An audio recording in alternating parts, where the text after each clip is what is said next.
Good evening, everyone. My name is Ed Comfort, and welcome to the next episode of Crazy Cabin Fever Cocktails with Distilled Living, produced by Fascination Designs. And wow, I remember back when this whole Crazy Cabin Fever cocktail started back in March, and I can't believe it's still continuing on. It's like, wow, where does it go? But I want to thank Tim and his company for inviting me to participate in these cocktail events, and I'm looking forward to this evening. And so my name is Edward Comfort, and yes, the last name is Comfort, as in Southern Comfort, and tonight it's going to be bourbon with Comfort. And tonight we're going to make an old-fashioned cocktail. And the old-fashioned cocktail will contain Wilderness Trail High Rye bourbon, and it's very good.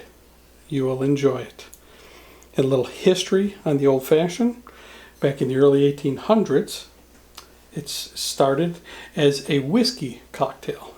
And over the many decades that followed thereafter, it evolved into different things. But in the late 1880s, a cocktail was served to Colonel James Pepper at the Pendennis Gentlemen's Club in Louisville, Kentucky. And he really enjoyed it. That was the start of the Old Fashioned. He took that cocktail to the Waldorf Astoria Hotel bar in New York City, and the rest is history. Enjoy it. So I've picked the Wilderness Trail bourbon, high rye bourbon, for one reason. It's because of the high rye, and that will hold up to the flavors that we're going to add, the contrast, the sugars that we're going to add to this cocktail. It'll stand up and really, I think, enhance the flavor of the bourbon.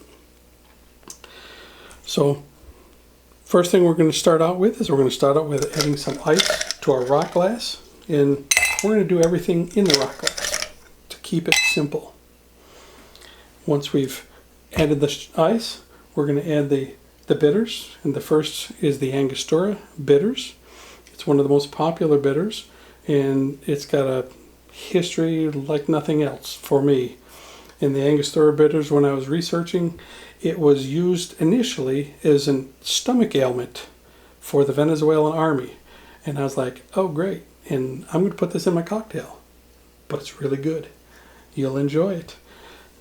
And then I think it was in the 1830s, it was sent to England.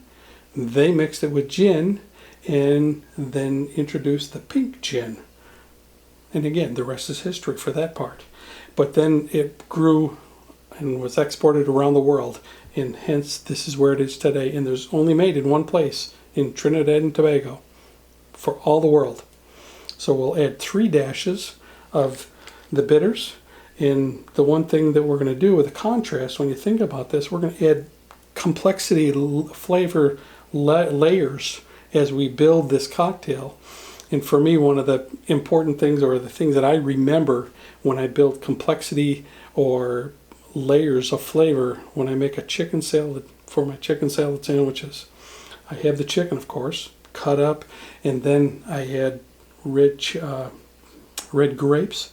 I cut them up so that the sweetness comes out, and then I add some kind of a nut. It can be a pecan, it can be a walnut. And then I add the salad dressing to combine it all, but it really, all those flavors together just really enhances the flavor of the chicken salad, and I enjoy it. And so the contrast and the other flavors that we're going to add to this are going to do the same thing. They're going to build layers of flavor in our cocktail. So the first thing is we're going to add 3 dashes of the Angostura bitters.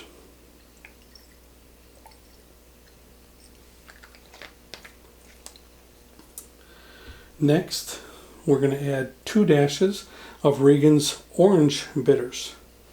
And again, these are just adding complexity and flavor, adding flavor to this cocktail.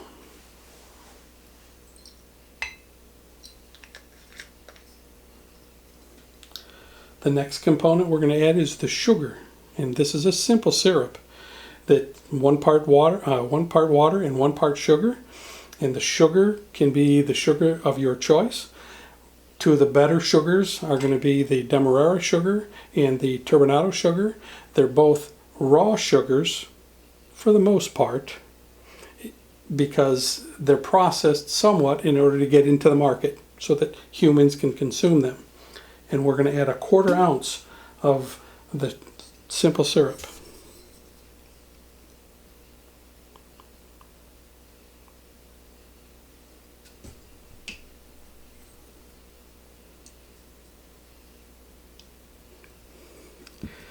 And then finally, we're going to top it off, I say, with the best part of the bourbon.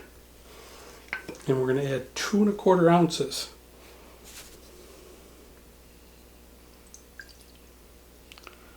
Seems like a lot, but boy, is it good.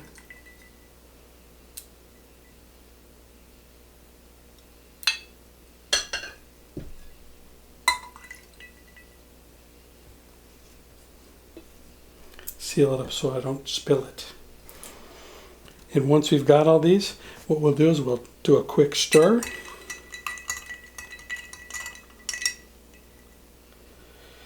And then comes the best part. We get to enjoy. Oh my goodness. Smells delicious.